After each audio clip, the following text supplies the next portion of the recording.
انشاءاللہ آج ہم آپ کو 3 اہم مسائل بتائیں گے جن میں آپ کو جو ہے بہت ہی زیادہ نالج اور معلومات حاصل ہوں گی اور دین پر چلنا بہت ہی زیادہ آسان آپ کو معلوم ہوگا، اور آخر تک آپ ہمارے ساتھ رہیں۔ انشاءاللہ آخر میں ہم آپ کو ایک ایسا وظیفہ بتلائیں گے جس کو پڑھنے کے بعد انشاءاللہ ہمارے ماں باپ کی، ہماری اور رشتہ داروں کی جو بھی ہیں ہمارے قریبی، انشاءاللہ سب کی مغفرت اللہ فرمائیں گے۔ محترم ناظرین، السلام علیکم ورحمۃ اللہ وبرکاتہ۔ Fact number 1۔ ناظرین محترم، سوال کے متعلق بہت اہم بات ہے کہ ہم کس سے پوچھ کر اپنے دینی معلومات میں اضافہ کریں، ہم کس سے سوال کریں، ہم دینی علم کس سے حاصل کریں۔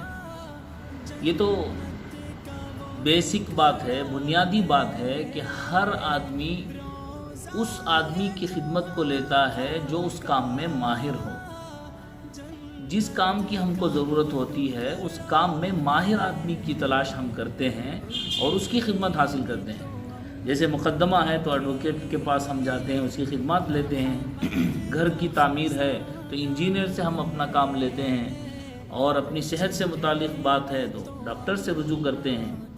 لیکن ہمارا آج کل معمول یہ ہے کہ ہم سوشل میڈیا پر جتنے بھی اپلیکیشن ہیں، بہت سارے اپلیکیشنز پر لوگ جو دینی تعلیمات کے سوالات ہوتے ہیں، جو دینی معلومات کے سوالات ہوتے ہیں، اس سوال کو ہم کوئی آدمی انجینئر سے، کوئی ڈاکٹر سے، کوئی ایڈوکیٹ سے تلاش کر رہا ہے، اس سے معلوم کر رہا ہے۔ یہ تو قیامت کی علامتوں میں سے ایک علامت ہے کہ اللہ کے نبی صلی اللہ علیہ وسلم نے فرمایا، بخاری شریف کی حدیث ہے، اذا اسد الامر الى غیر اہلہ فانتظر الساعہ، جب کوئی کام غیر اہل کے سپرد کر دیا جائے تو قیامت کا انتظار کریں۔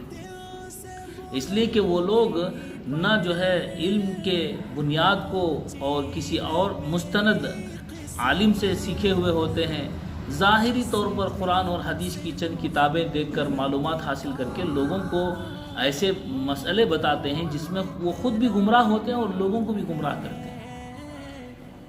جیسا کہ حدیث میں آیا ہے، فَأَفْتَوْا بِغَيْرِ عِلْمٍ فَضَلُّوا وَأَضَلُّوا، وہ بغیر علم کے لوگوں کو فتویٰ دیں گے اور خود بھی گمراہ ہوں گے، دوسروں کو گمراہ کریں گے۔ تو ہم کو چاہیے کہ کسی مستند عالم سے جو پڑھے ہوئے ہوں، کسی ادارے سے، ان سے دینی معلومات حاصل کریں جو مزاج کے موافق بتا سکیں انسان کو کہ اس کی حالت کیا ہے، وہ دیکھ کر اس کو مسئلہ بتائیں، اور قرآن و حدیث کو سمجھ کر اللہ رب العزت کے صحابہ، اللہ کے نبی کے دوست صحابہ، انہوں نے جن کا پروانہ اللہ نے رضی اللہ عنہم کا قرآن کریم میں دیا ہے، یہ اللہ کے نبی کے صحابہ تھے، اور اسی طرح نبی کریم صلی اللہ علیہ وسلم نے فرمایا، میرے بعد تم ان کی پیروی کرو، اتباع کرو۔ اور ان کے بعد تابعین جنہوں نے صحابہ کے اقوال کو، احوال کو، ان کے عمل کو دیکھ کر قرآن و حدیث کو سمجھ کر مسئلہ بتایا، تو جو کوئی آدمی ان چاروں ائمہ میں سے کوئی بات کہے تو اس کو جو ہے مان کر چل سکتے ہیں۔ اب اگر کوئی آدمی یہ کہے کہ وہ عالم ایک سوال کرتے ہیں، وہ ایک جواب دیتے ہیں، وہ ایک سوال کرتے ہیں، ہم کس کی بات مانیں؟ کوئی دیوبندی ہے، کوئی بریلوی ہے، کوئی اہل حدیث ہے؟ تو جواب اس کا یہ ہے کہ آپ جو ہے، یہ لوگوں نے اپنا نام اور جماعتیں بنا لی ہیں۔ صحیح بات تو یہ ہے کہ دین اور اسلام قرآن و حدیث میں اور صحابہ کے اقوال اور ائمہ کرام کے فتاوی کے ساتھ منسلک ہے، ملا ہوا ہے۔ اس کے باہر جو ہے وہ سب دین کے علاوہ چیزیں ہیں۔ قرآن کی صحیح تشریح صحابہ نے کی، اور صحابہ کا صحیح عمل اور قول فقہاء نے، ائمہ نے اس کو لیا اور اپنی کتابوں میں اس کو لکھا اور ہم تک پہنچایا۔ ہم کو چاہیے کہ ان چاروں ائمہ کے علاوہ کسی کو جو ہے ہم اپنا پیشوا نہ بنائیں۔ جو اکابرین ہیں وہ ان اقوال میں سے، ان ائمہ کی باتوں میں سے اگر کوئی بات بتائیں تو ہم ان کو مانیں اور اس پر چلیں۔ Fact number 2۔ ایک سوال یہ ہے کہ کیا قبر پر کوئی عمارت بنانا جائز ہے یا نہیں؟ یہ بھی سوال پوچھا گیا پچھلے دنوں۔ قبر پر عمارت بنانا درست نہیں ہے، بالکل ناجائز ہے اور حرام ہے۔ اور بہت سے لوگ صرف قبر کو پکی کرنا چاہتے ہیں، عمارت وغیرہ نہیں بنانا چاہتے، تو یہ بھی سنت کے خلاف ہے، درست نہیں ہے۔ اور بہت سے لوگ صرف پتھر وغیرہ لگا کر اس پر نام لکھوانا چاہتے ہیں۔ یہاں پر بہت سے علماء کی رائے نہ لکھانے کی ہے، اور بہت سارے علماء کہتے ہیں علامت کے طور پر اگر نام لکھانا چاہے تو لکھا سکتے ہیں۔ تو یہاں پر یہ گنجائش ہو سکتی ہے کہ آدمی کو اپنے باپ دادا یا کوئی بھی رشتہ دار ہو ان کی قبر کی پہچان کے لیے، تاکہ وہاں وہ جائے اور ان کے لیے ایصال ثواب کرے، اس کے لیے پتھر رکھ سکتا ہے۔ اب پتھر رکھا ہے، اب اگر کوئی آدمی بھول سکتا ہے، اس کو معلوم نہ ہو، تو اس کے لیے نام بھی لکھانا، اتنی تک گنجائش ہے، اس سے زیادہ کی گنجائش نہیں ہے۔ اس میں بہت ساری حکمتیں ہیں۔ دیکھیں کہ شہر آباد ہوتے جا رہے ہیں اور قبرستان میں جگہ کم پڑتی جا رہی ہے۔ اگر لوگ اسی طرح جس طرح کرسچن اپنے قبرستانوں کو، قبروں کو پختہ کرتے ہیں قبرستانوں میں، اس طرح اگر کرتے جائیں تو ایک دن ایسا آئے گا کہ قبر کے لیے کسی مسلمان کو جگہ نہیں ملے گی، اور بہت سے لوگ ایسا ہو رہا ہے۔ اسی لیے یہ دستور رہا ہے کہ قبر کے نشان کو مختصر رکھا جائے۔ معلوم کرنے کے لیے چند دنوں کے لیے پتھر رکھا گیا تھا، اور 30-50 سال کے بعد وہ جو ہے قبر ختم ہو گئی، وہاں پر دوسرے کو دفنایا گیا۔ اگر وہاں پر ہڈیاں ملے تو ان کو احترام کے ساتھ ایک جگہ دفن کر دی گئی۔ اس طرح سے لوگ جو ہے دفن ہوتے رہیں گے، کسی کو قبرستان کی کمی کا کوئی شکایت کرنے کا موقع نہ رہے گا۔ یہ اصل دستور ہے۔ اور دوسری بات یہ ہے کہ قبر اگر جو ہے پکی ہوتی رہے گی تو وہاں پر جانا اور جو ہے وہاں پر کوئی ایسا کام کرنا جو نامناسب ہو، وہاں اگر وہ اللہ کے نیک بندے ہیں تو ان سے دعا مانگنا اور ان سے مدد مانگنا، ایصال ثواب کرنا، یہ تو جائز ہے، درست ہے۔ اور اگر یہ سوال کیا جائے کہ نبی کریم صلی اللہ علیہ وسلم کی قبر پر عمارت موجود ہے تو یہ کس طرح ہے، تو اس کا جواب تفصیل کے طور پر یہ سن لیں کہ نبی کریم صلی اللہ علیہ وسلم کا حجرہ پہلے بنا گیا تھا، اور نبی کریم صلی اللہ علیہ وسلم کا کمرہ وہاں پر پہلے موجود تھا۔ اس کے بعد نبی کریم صلی اللہ علیہ وسلم کا انتقال وہاں ہوا ہے، تو وہاں پر آپ کی تدفین ہوئی ہے۔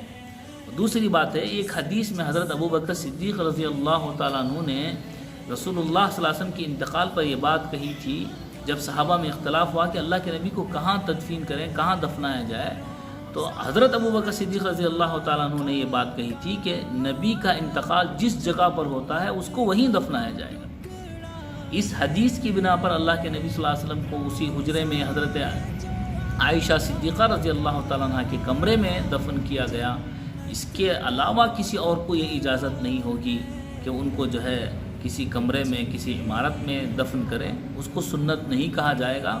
ہاں البتہ قبر پر صرف نام کے لیے نشان لگانا یہ جائز ہوگا، اس پر عمارت بنانا، پکی کرنا جائز نہیں ہوگا، ورنہ جو ہے اس میں عیسائیوں کی مشابہت بھی ہوگی کہ عیسائی جس طرح کر رہے ہیں اس طرح ہم بھی کریں، تو کافروں کا کوئی شعار اپنانا، کوئی علامت ان کی اپنانا ٹھیک نہیں ہے۔ باقی حکمتیں جو میں نے آپ کو عرض کی وہ جو ہے قبرستان کی کمی کا آپ سمجھ سکتے ہیں۔ فیکٹ نمبر 3، اسلام ایک آسان مذہب ہے، اسلام ایک فطری مذہب ہے۔ اللہ کے نبی صلی اللہ علیہ وسلم نے فرمایا الدین یسر، دین بہت آسان ہے۔ اب دین اتنا آسان ہے کہ ہر کوئی آدمی اس پر عمل کر سکتا ہے، غریب بھی، امیر بھی، اور پڑھا لکھا بھی اور ان پڑھ بھی، سب کو اس میں سہولت ہے۔ مرد عورت کے لیے کچھ احکام الگ ہیں، لیکن سب کے لیے چلنا اس میں آسان ہے۔ اور لوگوں کے عادات اور لوگوں کے رسم و رواج، لوگوں نے اپنے قوانین جو بنا لیے ہیں جس کی وجہ سے مشکل نظر آتا ہے۔ جیسے نکاح ہے، بہت آسان طریقہ تھا جس کو آج اتنا مشکل بنا دیا گیا ہے۔ جہیز کی رسموں سے، اپنی خواہشات اور اپنی منمانی اور بیکار کی اور فالتو کی چیزوں سے، ایک سنت تھی سیدھے سادے طریقے سے، اس کو ہزاروں رسم و رواج کے ذریعے سے اتنا مشکل بنا دیا ہے کہ آج نوجوان لڑکے زنا کر رہے ہیں، زنا کرنے پر مجبور ہیں، وہ بالغ ہو گئے ہیں، لیکن ماں باپ ان کے نکاح کی فکر نہیں کر رہے ہیں، ماں باپ کو ان کے نکاح کی خواہش نہیں ہے، ان کی فکر نہیں ہے۔ وہ تو کہتے ہیں کہ ابھی کیا ہو گیا ہے تجھ کو، ابھی تو تو چھوٹا بچہ ہے، یہ کہتے ہیں، لیکن وہی نوجوان پارکوں میں اور تنہائیوں میں گندی فلمیں دیکھتے ہوئے، اپنی ہوس کو بجھاتے ہوئے، اپنی خواہش کو پورا کرتے ہوئے، زنا کرتے ہوئے گزر رہی ہیں، لڑکیاں غیروں کے ساتھ جا رہی ہیں۔ لیکن ہماری قوم کو، ہم مسلمانوں کو یہ بات سمجھ میں نہیں آ رہی ہے کہ دین جو اتنا آسان مذہب تھا، نکاح جو سنت طریقہ تھا، دیکھیے کھانے پینے کے بعد اس کی جنسی فطری خواہش ہے انسان کی جو وہ پورا کرنا چاہتا ہے، تو اب انسان کو اگر وہ حلال طریقے سے ملے تو اس کو اصول کرے گا، اس کو اپنائے گا، لیکن اگر وہ ملے نہیں حلال طریقے سے، لا محالہ وہ آدمی جو ہے چوری کرے گا، جیسے کھانا نہ ملے تو بھوکا کہاں رہے گا، انسان کی برداشت سے باہر ہے۔ اسی طرح آدمی کو جب حلال طریقہ نہیں ملے گا تو وہ حرام کی طرف جائے گا۔ آپ حضرات ہم سے سوال کریں، دیکھیے واٹس ایپ لنک ہے، اس پر بھی آپ سوال کر سکتے ہیں، گروپ میں بھی یا پرسنل میں بھی، یا آپ جو ہے اس ویڈیو کے نیچے کمنٹ کریں، آپ کے سوال کے جوابات دیے جائیں گے انشاءاللہ۔ یہاں پر نہیں تو اگلی ویڈیو میں دیے جائیں گے۔ آپ حضرات کے لیے آسانی ہے کہ آپ جو ہے دینی مسائل کو علماء سے پوچھیں اور حل کریں، اور اسی طرح دین کے رسم و رواج میں اصل سنت، اصل شریعت دب جاتی ہے۔ عقیقہ ایک مستحب کام ہے، قربانی ایک واجب چیز ہے، نکاح ایک سنت ہے، اور جو ہے شب برات، شب قدر میں عبادت کرنا مستحب یا سنت کا درجہ ہے، لیکن اس کو اتنے رسم و رواج میں ڈھال دیا گیا۔ قبرستان جانا ایک آخرت کو یاد دلانے والی چیز ہے، اب اس پر اتنے پابندیاں لگا لیے ہیں۔ جو ہے پیٹ کے پجاری ہوتے ہیں وہ لوگ جو ہے یہ کہتے کہتے کہ تم جاؤ گے قبرستان کو، تم کو پھول لے کر جانا ہوگا، ورنہ تمہاری زیارت صحیح نہیں ہوگی، تم کو فاتحہ دلانا ہوگا ورنہ تمہاری زیارت درست نہیں ہوگی، تمہارے چڑھاوے چڑھانے ہوں گے، تمہاری زیارت درست نہیں ہوگی۔ درگاہوں پر جائیں گے تو اس ہنڈی میں، اس جو ہے گولک میں آپ پیسے ڈالیں، اس کے بعد اس گولک میں پیسے ڈالیں، اس کے بعد آپ کی چادر چڑھے گی۔ اللہ کے ولیوں کے لیے دعا کرنے کے لیے اتنی پابندیاں، اللہ کے نبی کی سنت کو، نکاح کو پورا کرنے کے لیے اتنی پابندیاں، اس طرح کرتے کرتے دین بگڑ کر رہ گیا ہے، اصل چیز وہ دب کر رہ گئی۔ دین بہت آسان ہے، دین فطری چیز ہے۔ ہر مسلمان 5 وقت کی نماز، اگر مال ہے تو زکوٰۃ ادا کرے، اور زیادہ مال ہے حج ادا کرے، سنت شریعت کی پابندی کے ساتھ حلال کھائے، حلال پہنے، کوئی روک ٹوک نہیں ہے۔ اس سے آسان اور فطری مذہب کوئی دنیا میں نہیں ہے، اور کوئی آج تک پیش نہیں کر سکا۔ سب کو مجبوراً یہ انسانی اور فطری دین قبول کرنا ہوگا، اسی میں لچک ہے اور اسی میں ساری انسانیت کی کامیابی ہے۔ صرف مسلمانوں کی نہیں، ساری انسانیت کی کامیابی اسی میں ہے کہ وہ دین کے اصول کو اپنائیں، اسلام کو اپنائیں یا اسلامی طور طریقوں کو اپنائیں، ورنہ ان کی نجات دنیا میں بھی نہیں ہے، ان کی کامیابی آخرت میں بھی نہیں ہے۔ آپ حضرات اس کو شیئر کریں دوست و احباب میں، سوالات ہیں تو کمنٹ کریں، ہم سے پوچھیں، ہم آپ کی خدمت کے لیے تیار ہیں۔ فیکٹ نمبر 4، کلمہ طیبہ لا الہ الا اللہ کا وظیفہ۔ اللہ رب العزت نے اس کلمے کو شجر طیبہ کی مثال سے واضح کیا ہے۔ اللہ نے فرمایا الم تر کیف ضرب اللہ مثلا کلمۃ طیبۃ کشجرۃ طیبۃ اصلها ثابت وفرعها فی السماء۔ تو ایمان کی جڑیں جو زمین میں اس درخت کی طرح ہوتی ہیں جو انسان کے دل میں ہوتی ہیں، اور اس کی شاخیں آسمان پر جس طرح کا وہ درخت ہوتا ہے۔ تو اللہ کے نبی صلی اللہ علیہ وسلم نے بھی فرمایا من قال لا الہ الا اللہ مخلصا دخل الجنہ، جو کوئی اخلاص کے ساتھ ایک مرتبہ کلمہ طیبہ پڑھ لے وہ آدمی جنت میں ضرور داخل ہوگا۔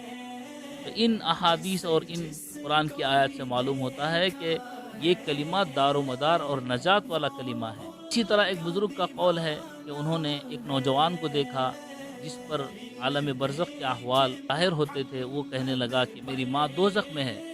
تو ان بزرگ نے 70,000 کلمہ طیبہ کا جو نصاب تھا وہ جو ہے انہوں نے اس کے ماں کے نام پر بخش دیا، اس کو ایصال ثواب کر دیا۔ تھوڑی دیر بعد وہ کہنے لگا کہ میری ماں دوزخ سے بچا لی گئی۔ تو ایک بات تو یہ ہے کہ اس کلمے کا کثرت سے ہم کو ذکر کرنا چاہیے، ورد کرنا چاہیے، اور قیامت کے دن بھی ذرہ برابر بھی ایمان جس کے دل میں ہوگا وہ نجات پائے۔